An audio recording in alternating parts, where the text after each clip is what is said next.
person has to put a seed into the soil and make sure that it gets, whatever nutrition and sunlight and protection so that some bird doesn't come and eat it till it gets to the point where it can be harvested and shared as food with other people. So yeah, So it's say very we've doable. say we got a Marine out there. He's lost a leg.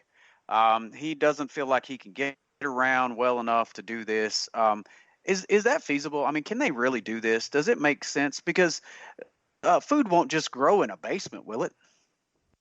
Yeah, I actually grow it in my basement. I've had to expand my grow room 3 times in the past year with a little less than $200 worth of plastic and wood from Home Depot.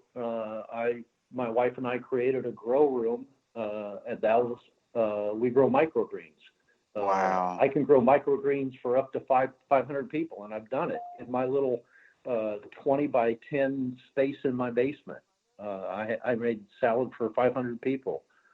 So yeah, it's very viable. I mean, if I wanted to expand it out and make this into a full-blown business, yeah, very, very healthy, very small commitment at the personal user level. If you start expanding off into commercial grows, then it does become a little more expensive. But there is, like you said, there's therapy in growing these things, these Yes. plants, these things that foods, herbs, medicines, watching it grow every day. And I like it because my chosen cycle is 10 days. Every 10 days, I get a new batch of microgreens. So Right. it's not like I've got to make an investment of multiple months to grow, a single tree or, a row of corn.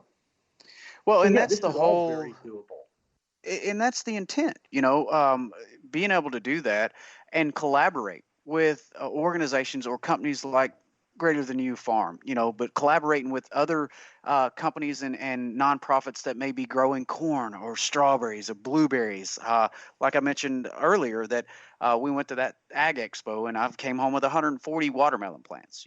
That's something that we're going Exactly. to put into the ground this year and we're going to grow. And we can teach our brothers and sisters how to do that, where our focus will be food.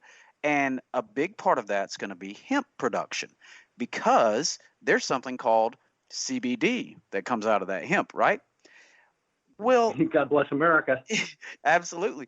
When we think about that hemp plant and making a CBD based product, which Veterans for Cannabis has done really well over the last few years, we can really teach our brothers and sisters how to do that. And when we're talking about that, we're not talking about growing 10 acres.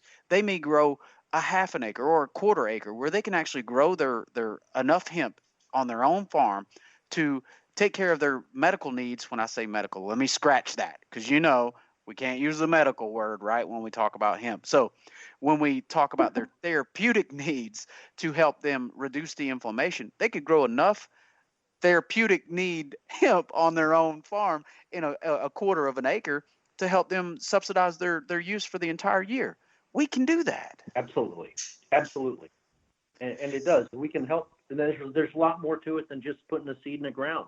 There's somebody that has to market the product for them. There's somebody that needs to learn how to run a web page for the business that sells the industrial hemp.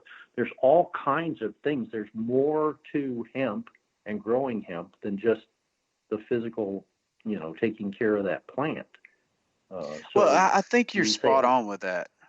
When we talk about what we're doing from Veterans for Collaboration standpoint, I think we're taking that consultative role where instead of being consultants where we pay or we get paid for our services, we're actually trying to improve the quality of life in our veteran community. You mentioned it on the previous absolutely. podcast, that new mission in life, right? We're trying to show Yes. them a new mission in life. We can do that. We can, and you've done it. You've got a nice footprint there in Georgia and Florida, and you've got a lot of varied people that you've included in this organization from various walks of life, academics, people from the medical industry, medical professionals, as well as knuckle draggers like you and me. That's so true, so true. And the real key is the interest level, and making sure that people understand that it's about that quality of life improvement. That's really what we're all about. But we got to figure out how to connect those dots, right? So we've got a veteran sitting in the middle of Nebraska, and they want to be a part of our organization, Veterans for Collaboration. How can we help get that message out to them? Do we do it through social media? Do we do it through videos? Do we do it through the video conferences that we've done? In your opinion, what's probably going to be the best way for us to reach them? One way or a number of different ways? Well, different people have different ways of learning and communicating. And sometimes it takes multiple different methods. Sometimes one person will get it by just send me a sheet on how to do this, and they just need a handout on how to do it.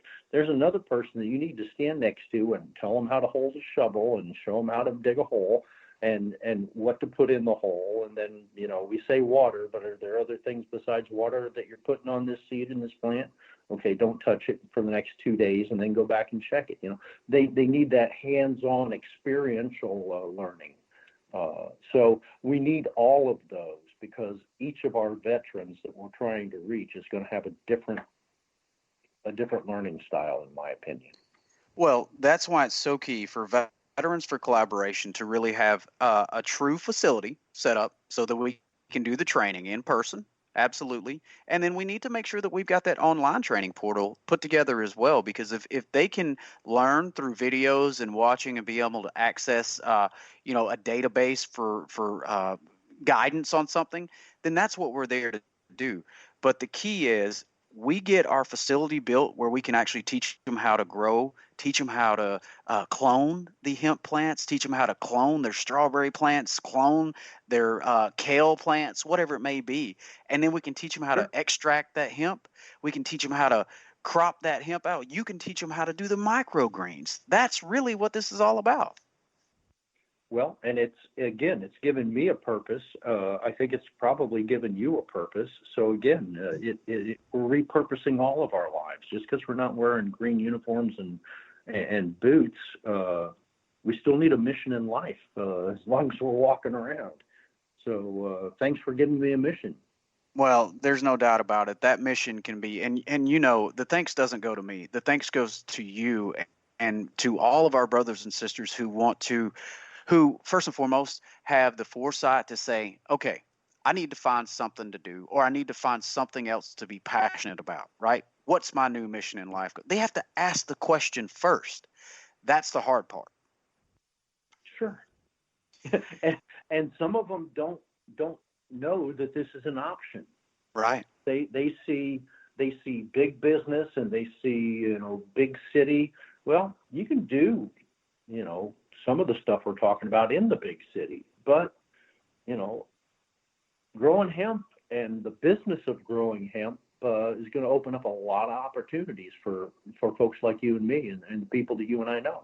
Well, and that's our whole intent, is to collaborate with Veterans for Collaboration, to collaborate with other organizations and companies that may be doing hempcrete or hemp fiber or making alternative fuels with hemp. And when we're talking about this collaborative effort, we're actually talking about collaborating with local city governments, the urban farming, all the things that we can help our brothers and sisters understand is an option, is that first and foremost, the option is anything you want to do. That's the key, is feeling like the opportunity is there. And I think a lot of times they don't feel that, right? We're going to solve that issue and help them understand that the opportunity is there. Absolutely. Well, we're joined today. Go ahead, Colonel. No, I apologize. I was just going to say that sometimes they just need to know what's available, and that's all they need. Sometimes, like I said, they need a lot more pushing and shoving, and sometimes this isn't the right option for them. But that's for a lot of our folks, it will be a good option. 100%. And you know what? Even if it's not a good option for them, we're going to teach them and show them some other options that they may be interested in. We're going to help them learn and understand who they are. Today, we're joined by Colonel Mark OLSON with Greater Than You Farms. He's also a board member with Veterans for Collaboration. Colonel Olson, I cannot say thank you enough for everything you've done for this country, sir, what you continue to do for your community and your state, and what you continue to do for your brothers and sisters in the veteran community. Thank you so much from Veterans for Collaboration standpoint. I'm Joshua Littrell, signing off with Veterans for Cannabis today. Colonel Olson, you have a great afternoon, sir, and thank you again. You too, sir. Thank you.